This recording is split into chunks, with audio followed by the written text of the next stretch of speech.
You're listening to Big World Network.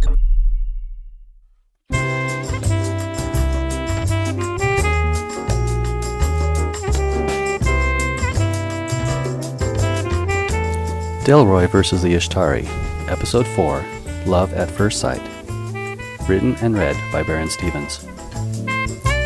Yeehaw! I screamed as we soared over another dune to land hard in the depression below. It had been a long time since I had so much fun. Sir, such reckless maneuvers are going to cause us to crash. Again. This had to be at least the 100th time Minx had made a comment like that. Nonsense, Minx, you overgrown trash bin. This is part of being human. The thrill of danger, the risk of failure, the adrenaline. Sir, I have no adrenaline. I have circuits. And I've almost fallen off 3 times. Use those magnets of yours and hang on. I am. I shook my head. Why don't you turn off your nag chip and enjoy the ride? I don't have a nag chip, but I am programmed for self-preservation. Fortunately, for the sake of my eardrums, we reached the last dune between us and the settlement. It had taken a little over an hour to cross the 100 kilometers to get there, but it would have taken 10 if I'd done it Minx's way. I climbed off and went to the back storage compartment where I'd stashed the emergency gear. We had rope with other climbing equipment, some binoculars, a hand scanner, and rations. There were even a couple of miniature earpieces for clandestine conversations. For now, I took the hand scanner and binoculars to go check on the settlement. It wouldn't be good to charge in there only to be surrounded by armed space pirates. When I reached the top of the dune, I laid on my stomach and examined the valley below. The area was level with a few boulders strewn about. Foothills leading into a mountain range were on the far side. In the midst of this area sat several ramshackle buildings surrounded by a tall fence. I could make out a group of people on the other side of the fence, but I couldn't see them clearly through the twisted wire. The hand scanner informed me, though, that they were indeed human. So far, so good. As I pulled the binoculars up, Minx joined me at the top of the hill. He had found a trekking pole in the storage compartment and used it as a crutch to help him up. Pirates, sir? I don't know yet. I put the binoculars up to my face and tried to see through the thick wire. What I saw caused my heart to race. I don't believe this. This is incredible.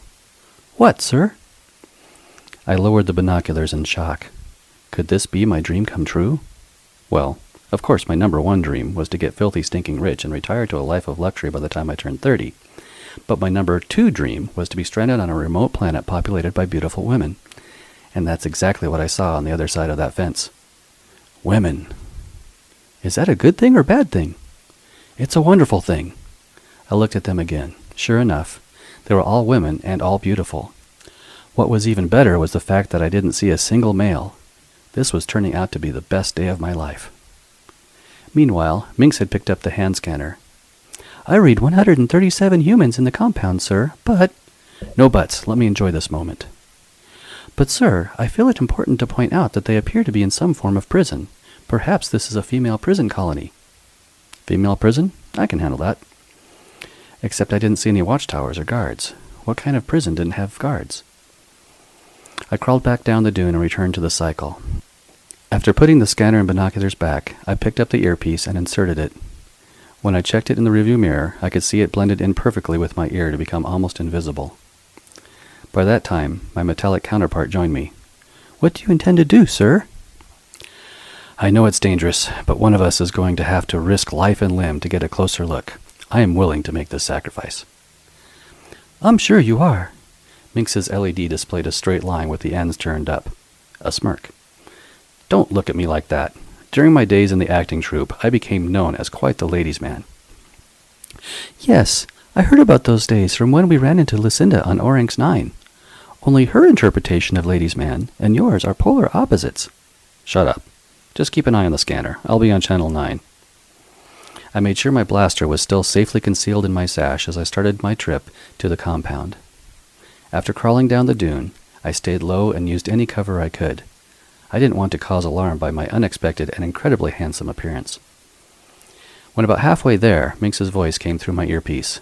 Sir, you still appear to be undetected. Be careful. I am, I muttered back. The boulders strewn about made for good cover as I crept closer. They enabled me to maneuver around so that the buildings were between me and the occupants. Piece of cake. The fence consisted of tall metal beams inserted into the ground about 3 feet apart. Between them stretched thick wires with barbs on them. They were so tight that it would be hard to put a hand through without getting it torn to shreds by the barbs. My experience taught me that there were also probably sensor wires inside the barbs to let a security screen somewhere know that someone had touched it. I knelt down next to the wires and pulled out the little security kit I always kept under my sash. Of course, I learned the art of getting past security systems while in acting school. Breaking into the girls' dorm had given me ample practice, though it did eventually get me expelled. I could fool the electronics, but never Mrs. Baumstetter.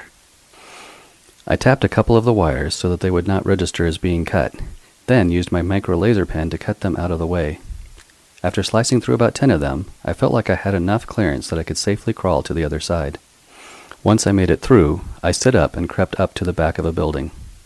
I stayed in the shadows as I went along the side and came to a corner I could peer around to get a better view. In the middle of the compound, I saw an open area with a fire pit, several barrels full of water, and some deck chairs that said Princess Space Cruises on them. About 15 women were standing over the barrels washing clothes by hand. The clothes they had on looked like they had been fancy at one time, but now appeared as worn and beaten as the women wearing them. Another group stood off to the side talking amongst themselves. Seeing no threat, I figured it was time for me to make my move. I stood up and approached the group. I could hear one of them speaking. "Well, check on Gladys anyway. She hasn't been dealing well with this. The poor thing is worried sick about her husband. And see if Julie is feeling any better, too." "Sure, Stella," another woman answered. As of yet, they hadn't noticed me. I put on my best, most dashing smile and said, "Greetings, ladies." The group turned around. 3 of them screamed and jumped back. The one in the middle of the bunch, though, did not. Instead, she pointed at me and ordered the others, "Surround him! Don't let him escape!" I thought about reaching for my pistol, but decided against it. My sudden appearance seemed to be shocking enough. I raised my hands placatingly. Now, ladies, I mean you no harm. My name is Rex Blademaster. I'm here to help you." Yeah, that was another one of my names, since Berin Rutherford was too mean and Delroy Higston was just too wimpy.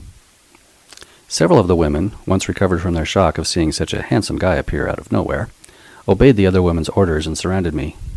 They looked confused and a little frightened, but I could tell they meant me no real harm. I then got a good look at the woman in charge. Now, up until that moment in my life, I hadn't believed in love at first sight. This woman had long, bouncy brown hair, high cheekbones, and a perfect little nose, and her shape could put all the Greek statues to shame. She stood tall, with her sleeveless black shirt displaying well-toned arms. At the same time, she carried an air of authority and confidence, like she was a woman who knew what she wanted and how to get it. I don't know how long I stood there staring. It felt like forever as I drank in every nuance of her beauty and grace. Never before had I seen a person of her caliber, and I was sure I never would again. I had found the woman of my dreams, the lady I knew I wanted to spend the rest of eternity with. And then she decked me.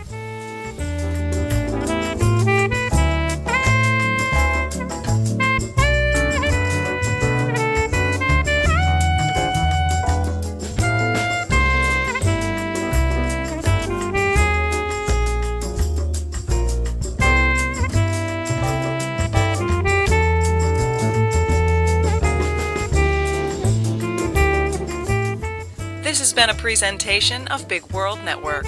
Visit us on BigWorldNetwork.com for more free weekly series, or follow us on Facebook and Twitter. Thanks for listening.